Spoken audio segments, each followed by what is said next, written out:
پرۆجێکتی یانزە ماوەی 2 ساڵە بە ئەرکوماندووبوونی کۆمەڵێک گەنجی میوزیسیان دامەزراوە و خزمەت بە بواری میوزیک دەکەن.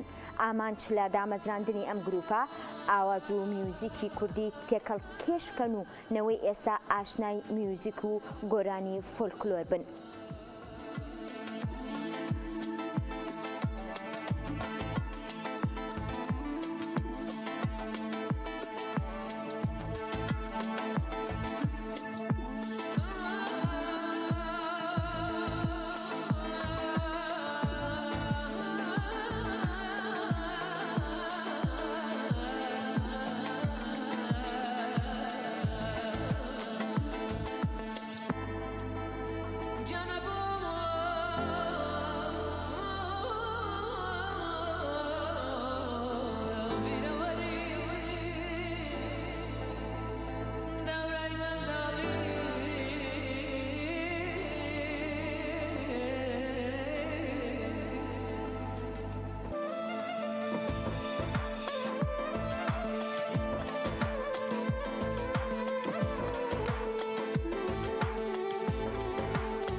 بۆ قسەکردنی زیاتر دەربارەی پرۆجێکتی یانزە میوانداری دیلان ستار ئەندامی گروپمان کردووە. کاک دیلان سڵاو لەبێ بەخێر بێت. پرۆجێکتی یانزە بەمانای چی؟ یانزە خۆی وەکو لە کاتژمێرە ژمارەیەکە کە پێڵن ژمارەی فریشتەکان، ژمارەیەکی ڕۆحانیە، ئەو ژمارەیە کە هەنێک کات بەرچاوتەکەوێت ئەو خواستە و حەزەی کە خۆ هەتە داوایەکەی. پرۆجێکتەکەش مەبەستمان لەوەیە کە ئێمە هەموو جارێک کە هەوڵێم بەرهەمێک دروست بکەین ئەبێ پرۆجێکتێکی بۆ بکەینەوە و کە لە ڕێگەی با بڵێن کۆمپیوتەر و ئەلکترۆنیەوەیە ئەم پرۆجێکتە ئەکەینەوە و پاشان بەرنامە ڕێژیەکەین بۆ ئەو بەرهەمانەی کە دروستەکەین. باشە. ئەم پرۆجێکتە تا ڕادەیەک شێوازی کارکردنتان بۆ ئێمە نوێیە. هەوڵتان ناوە ئەم پرۆجێکتەی خۆتان تێکەڵ بە ئاواز و میوزیک و فۆلکلۆری کوردی بکەن و بەرهەمێکی لێ تۆمار بکەن؟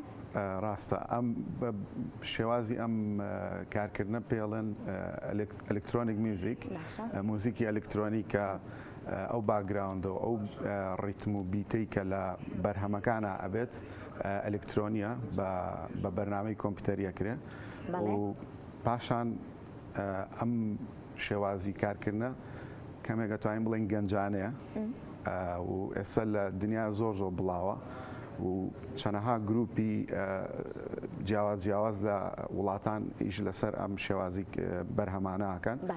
بەڵام ئەتوان بڵێن بە خۆشحاڵی و ئێمە یەکەم گروپین کە توانیمان ڕێچکەشکێنیە بکەین و لە کوردستانە ئەم گروپەدا بمەزرێن و بە شێوازێکی جیاواز بەرهەمەکانمان پێشکەش بکەین. باشە. دیمەنی میوزیک چۆن تێکەڵکێشی یەکتری کراوە لەم پرۆجێکتەی بەڕێستانە؟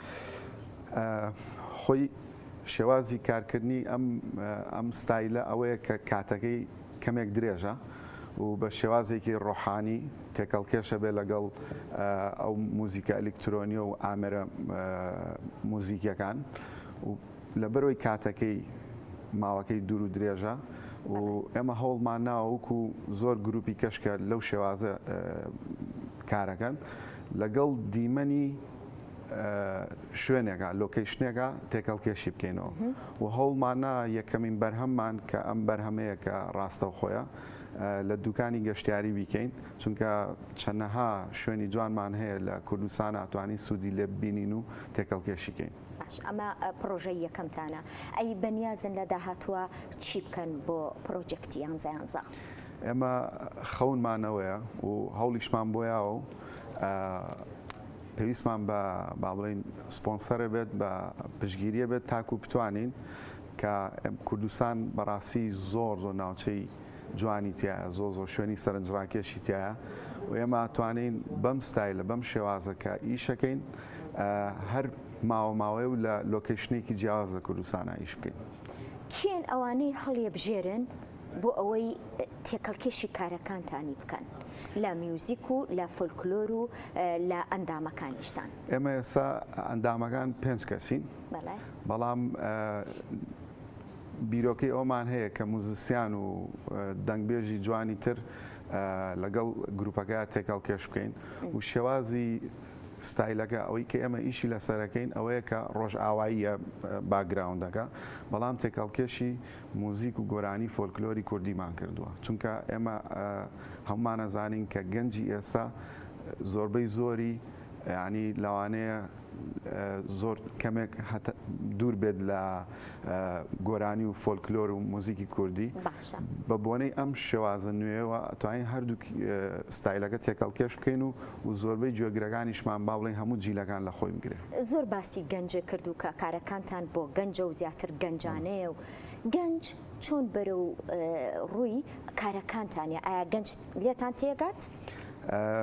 بە خۆشحاڵیەوە چونکە بە بۆنەی سۆشیال میدیاوە بە بۆنەی با بڵێن تۆڕە کۆمەڵایەتیەکانەوە بە بۆنەی یوتیوب ئێستا بە تایبەتی گەنجەکانمان لە دنیاە زۆر هاوشێوەی ئەم گروپەی ئێمە با بڵێن بەرهەمی ترەبینە گروپی کابینە بۆیە کە ئێمە ئەم شتەمان کردووە ناڵین لە دنیا ئەم شێوازی ئیشکردنە نیە هەیە بەڵام ئێمە حەزمان کرد ئەو گەنجانەی ئێمە ئەوانی گوێبیستی ئەو بەرهەمانە بن بە کوردی شیرین. باش دیلان سپاس کە ئامادەبووی لەگەڵمانە هیوای سەرکەوتنتان بۆ خوازم ئەمڕۆ کارێکی ناوازم بینی. زۆر سپاس خۆشحاڵم. سپاس بۆ ئێوەش.